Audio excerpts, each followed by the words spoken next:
নমস্কার। Channel vision নিবেদিত এবং ঝুমা মুখার্জি পরিচালিত এক ভিন্ন স্বাদের অনুষ্ঠান বঙ্গ ট্যালেন্টে আপনাদের সকলকে সুস্বাগতম। বন্ধু, আজকের পর্বে আমরা এমন একজন শিল্পীকে অতিথি হিসাবে পেয়েছি যিনি একাধারে সঙ্গীত শিল্পী, একাধারে বাচিক শিল্পী। তাহলে চলুন চট করে আগে ওনার সাথে আলাপটা করে নিই, তারপর তো ওনার উপস্থাপনার মধ্যে দিয়ে আমাদের অনুষ্ঠানকে এগিয়ে নিয়ে যাব। দিদি, আপনাকে আমাদের বঙ্গ ট্যালেন্টে সুস্বাগতম। ধন্যবাদ।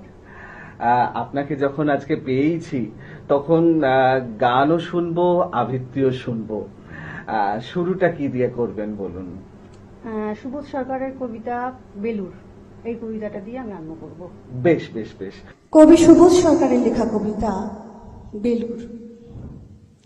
আমি একটা কোনায় দাঁড়িয়ে দেখছিলাম দুটি ছেলে গেরুয়া বসন পরে মন্দিরের সিঁড়ি মুছছিল।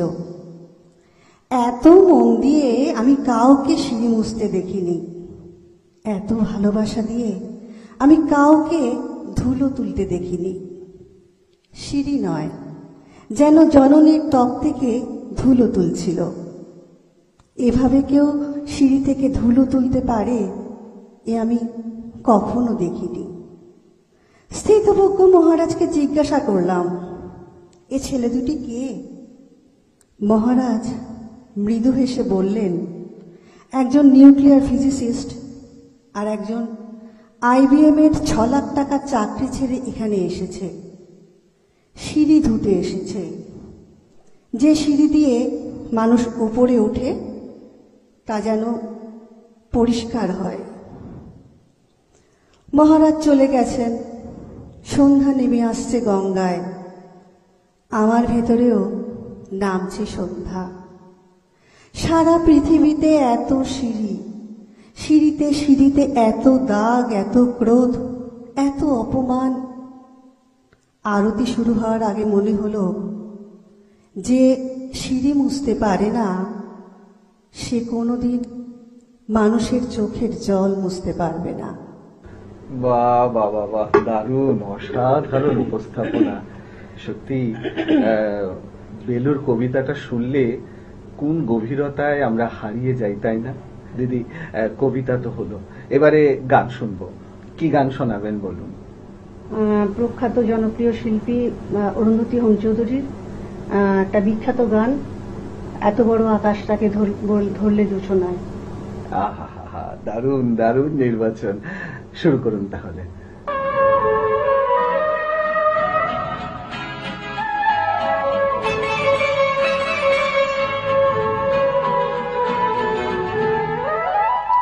এত বড় আকাশটাকে ভরে জোছনা, ওগো চাঁদে রাতে আজ তোমায় বোঝা দেয়।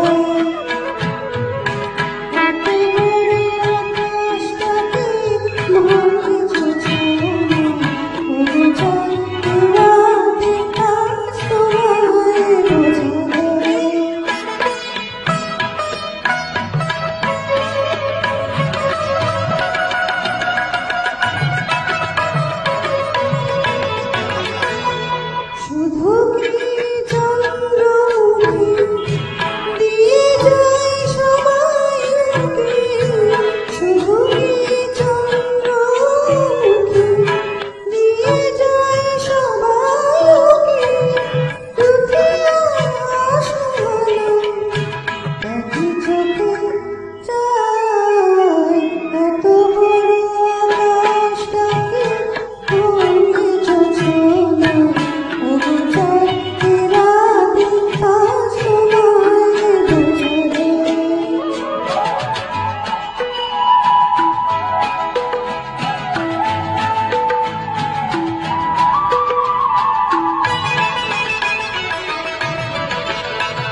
বাপরে বাপ, অসাধারণ অসাধারণ উপস্থাপনা আপনার। মানে আমি তো আপনার গানটা বিভোর হয়ে শুনছিলাম, খুব ভালো লাগলো। আচ্ছা দিদি, কবিতা শুনলাম, গানও শুনলাম, এবার যেটা জানার আপনার কাছ থেকে, আপনার এই শিল্প সাধনাটা কতদিনের? মানে সেটা সঙ্গীত শিল্পই হোক বা আবৃত্তি শিল্পই হোক। সঙ্গীত সাধনা তো আমার মায়ের কাছ থেকেই শেখা, প্রথম হাতে করে আমার মা, মানে সেই ছোটবেলা থেকে? ছোটবেলায়, একদম ছোটবেলা থেকে, 4 বছর বয়সেই প্রথম স্টেজে উঠি। আচ্ছা। প্রথম হারমোনিয়াম বাজিয়ে গান করি। তারপর তো আস্তে আস্তে বিভিন্ন মানে গানের স্যার ঠিক হলো, একজন মানে বেতার শিল্পী, দূরদর্শনের আকাশবাণী আকাশবাণী শিল্পী রাজকুমার সামন্ত, শ্রদ্ধ রাজকুমার সামন্তের কাছে গান শিখতাম। আচ্ছা। উনি আগে প্রথমে ওনার স্কুলে যেতাম, তারপরে উনি বাড়িতে এসে শেখাতেন। আচ্ছা। শেখাতে শেখাতে মানে মোটামুটি একটা কোর্স কমপ্লিট করলাম।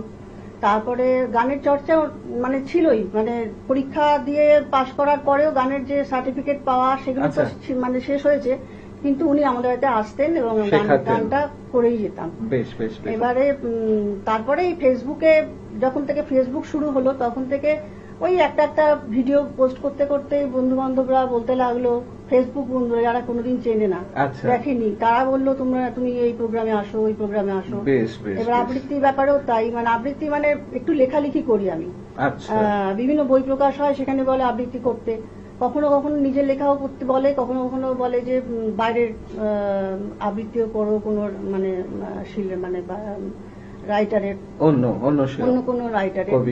আমার বন্ধু বান্ধবরা ভীষণ ভাবে ইন্সপিরেশন দিত যে তুই পূর্ণেন্দুপতি পড়, সুভাষ মুখোপাধ্যায় পড়। এগুলো পড়তে পড়তে দেখলাম যে ওনাদের মানে অসাধারণ সব কবিতা, শঙ্কু ঘোষ, এদের কবিতা, তখন আপনি কবিতারও প্রেমে পড়ে গেলেন। হ্যাঁ, মানে ভীষণ ভাবে। আর সব থেকে বড় কথা, আমাকে ফেসবুকই আমাকে কবিতা বলাটা বেশি করে শিখিয়েছে। একদম। হ্যাঁ, মানে ওরাই আমাকে বলেছে তুমি আমি তোমাকে ইউটিউব দিয়ে দিচ্ছি, ইউটিউব থেকে লিংক দিয়ে দিচ্ছি, তুমি ওইটা দেখে কেন দেখে শুনে তো শেখা যায়। একদম শিখে আমাদের গ্রুপে তুমি পোস্ট করো। এইভাবে করতে করতেই আমার মানে বলতে নেই, মানে ভীষণ ভাবেই প্রচার হয়ে গেছে এবং এগোনো এইভাবেই ছোটবেলা তো স্কুলে মানে কবিতা টবিতা বলতাম, সেই মানে বীজটা আগে থেকেই ছিল, তারপরে ফেসবুকের জন্য আর কি আরো প্রচার হয়েছে এবং বীজ থেকে অঙ্কুরোদ্গম হয়ে গাছ হয়ে এখন বড় হয়েছে গাছ। সত্যি দর্শক বন্ধু, আপনারাও কিন্তু আমার সাথে একমত হবেন, এভাবেই কিন্তু শিল্পী গড়ে ওঠেন, এভাবেই একটা শিল্পকে নিয়ে এগিয়ে যাওয়া যায়, এভাবেই কিন্তু আপনাদের কাছে পরিচিতি এবং ভালোবাসা পাওয়া যায়। সত্যি আজকে দেবযানীদিকে পেয়ে আমাদের অনুষ্ঠানটা একদম কবিতায় গানে ভরে উঠেছিল। সত্যি কথা বলতে এরকম একটা অনুষ্ঠান শেষ করতে ইচ্ছা করে না, বিশ্বাস করুন, কিন্তু কিছু তো করার নেই, আমরা তো সবাই সময়ের কাছে বাঁধা, অনুষ্ঠান তো শেষ করতেই হবে, কারণ সময় একদম শেষ। তাই বিদায় নেওয়ার আগে সেই গুরুত্বপূর্ণ কথাটা আবারও বলে যাই, আপনারাও যদি আমাদের এই অনুষ্ঠানে অংশগ্রহণ করতে চান, তাহলে চট করে আপনাদের একটা পারফরমেন্সের ভিডিও আমাদেরকে হোয়াটসঅ্যাপ করে দিন। আর আপনার সেই ভিডিও যদি আমাদের ভালো লাগে, তাহলে আপনিও চলে আসতে পারবেন আমাদের এই অনুষ্ঠানে অংশগ্রহণ করতে। আমাদের হোয়াটসঅ্যাপ নাম্বার 9804272808। তাহলে দর্শক বন্ধু, আজকের মতো বিদায় নিতেই হবে, তবে আবারও দেখা হবে আগামীকাল ঠিক এই সময়ে। ততক্ষণ পর্যন্ত বিদায় বন্ধু।